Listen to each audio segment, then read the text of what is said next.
Jim Gordon here in the offices of the Richmond Sentinel. Time for another edition of Richmond Stories.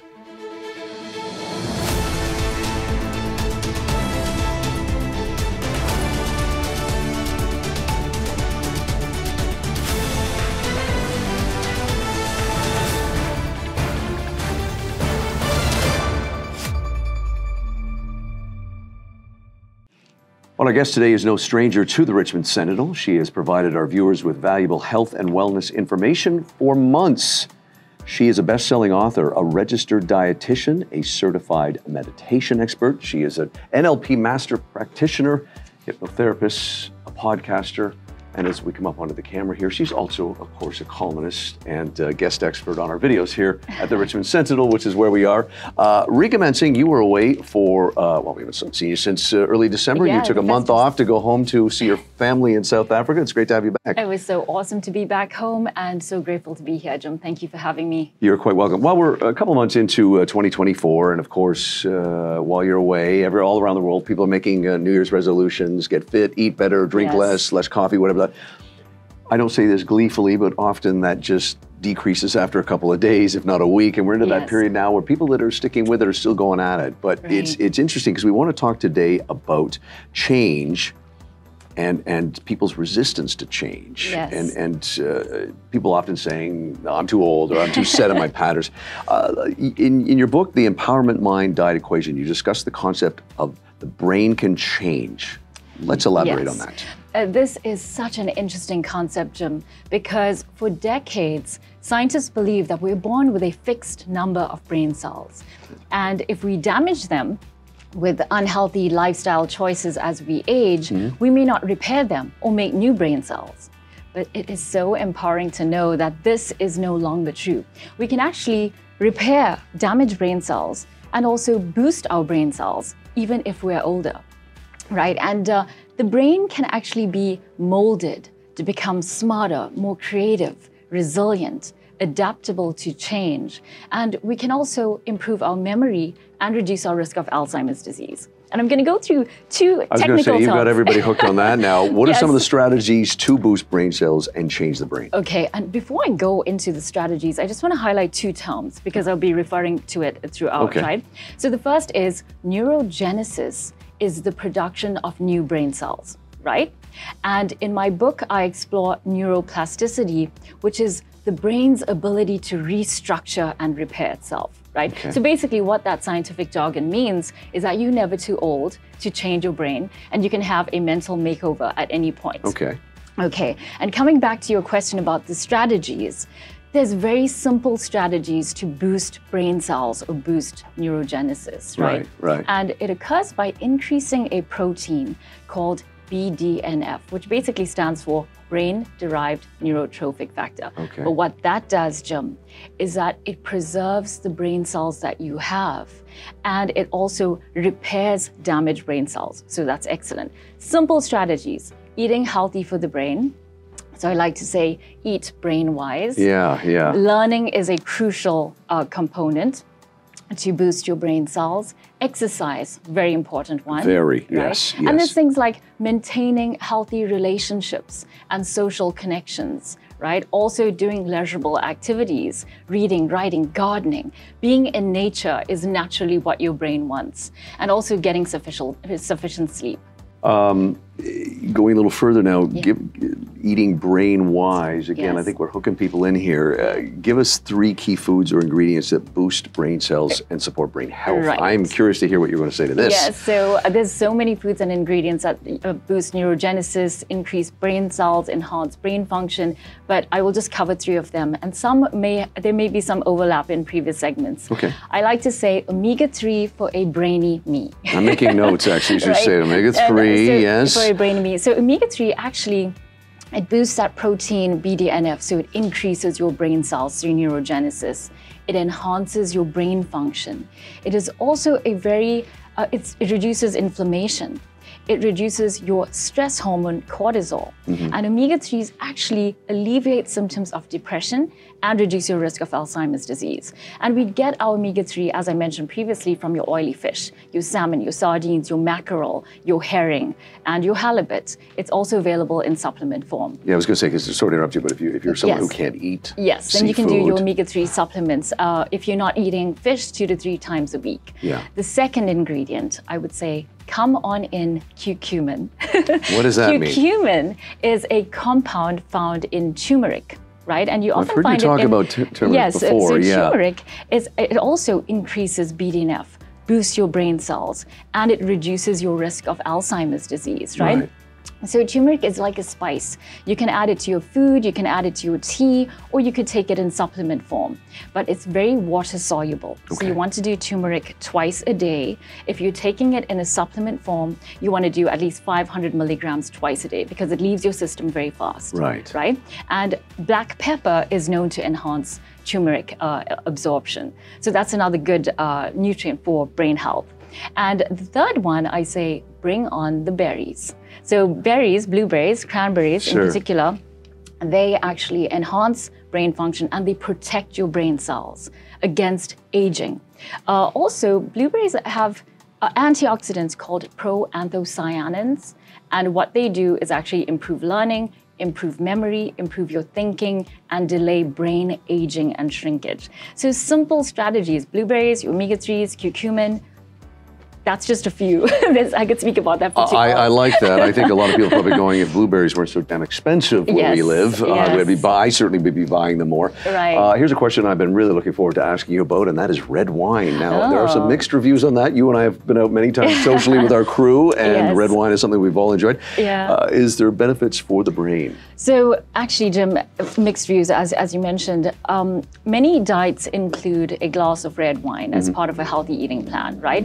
And the reason for that is it does contain polyphenols called resveratrol, which is derived from grapes, right? And resveratrol in red wine is known to enhance your brain function, boost brain cells, and it actually is good for memory. But let this resonate, because there's only 4.9 milligrams of resveratrol per 5 ounces or 150 mils glass of wine, right? When we actually need 100 milligrams of resveratrol twice a day. So best to go with a supplement, as having more than 1 to 2 glasses of wine will have the opposite effect on your brain and damage brain cells. So yeah, good to know.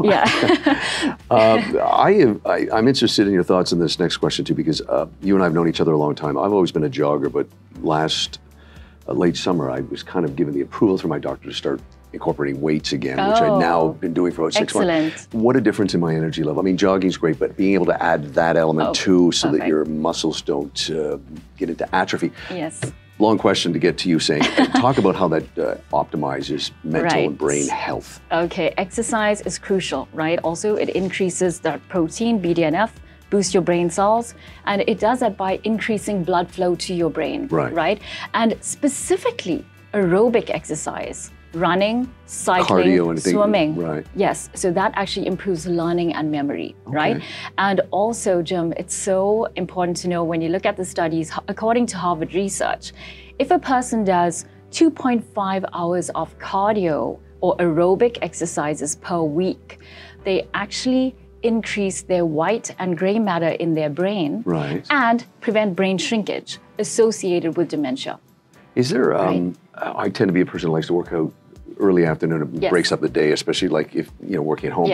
But I find like this morning I worked out early. I seem to get more out of that. But is there a better time to? Yes. So doing your workout earlier on in the morning is an excellent idea, right? And it's also nice to incorporate something else in the afternoon, right? Because studies have found that if a person does an hour of exercise in the morning, and let's say they sit in front of the TV for 14 hours, they're hardly moving at all. That actually decreases neurogenesis. So prolonged hours of TV inactivity will decrease neurogenesis even though you've done exercise in the morning. So it's good. Exercise in the morning and maybe like do a brisk walk or something. But be mindful of your movements daily. And Jim, when you mentioned earlier about you started doing resistance training, right? Also with that, 2 30-minute resistance training workouts per week is also known and proven, according to Harvard research, to increase or boost learning and memory and reduce cognitive decline. So when you find out the amounts and the studies and like, oh my gosh, my brain is going to look different on an MRI if I do this, that is fascinating. And that's really not a lot of time in the span of a week. But I know that people end up giving up because it does, I found, and I tell people this, it does take about 2 months, I've found, for it to really be incorporated into your daily existence, right? Yes, it can, because I mean, what you practice grows stronger. The more you do it, the more it becomes a habit, right? But I think what's so important is to wire in that association. I've done my exercise, this is how good I feel. And you keep on doing that. Eventually your subconscious mind is going to push you to do something on autopilot, and it's so good for you. Right? In your book, you mentioned that learning builds cognitive reserve. Give us a little explanation of that. So I love the concept of cognitive reserve. It's a very important concept in brain health, right?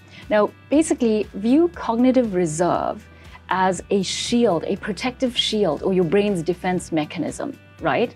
To keep your brain sharp and resilient to changes associated with degenerative brain diseases and dementia, right? So basically, we can strengthen our cognitive reserve by being mentally active and learning every day, right? And the more we do that, right, the more resilient our brain becomes, even if exposed to stress, surgery, or toxins like alcohol or toxins from the environment. So basically, the more we build our cognitive reserve, the more we bounce back faster, more resilient. Right. Even if, oh, okay, I drank alcohol, oh, I underwent surgery, I'm stressed, you become more resilient if you build your cognitive reserve. So it's important to make every day a learning day.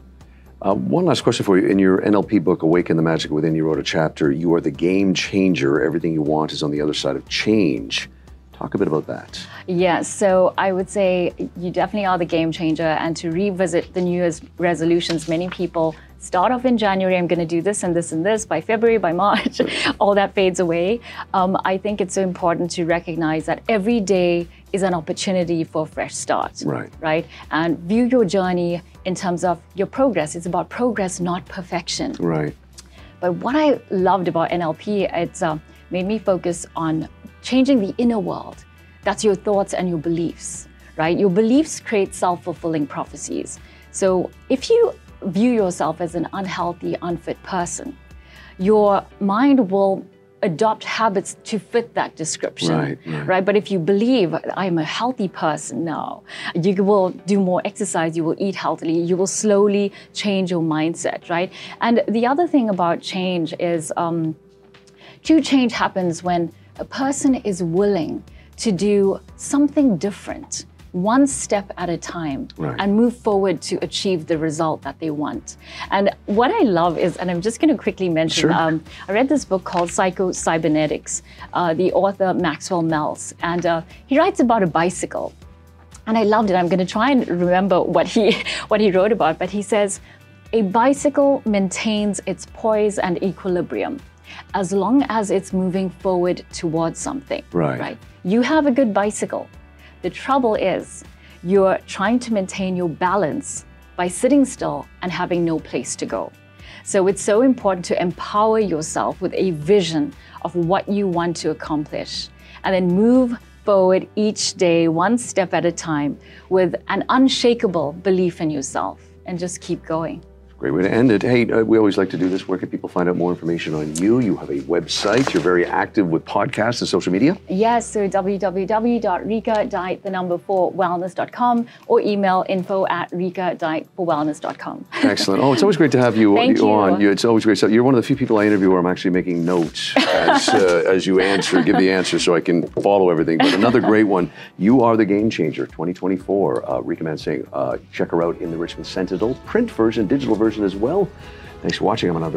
This is another Richmond Stories. I'm Jim Gordon.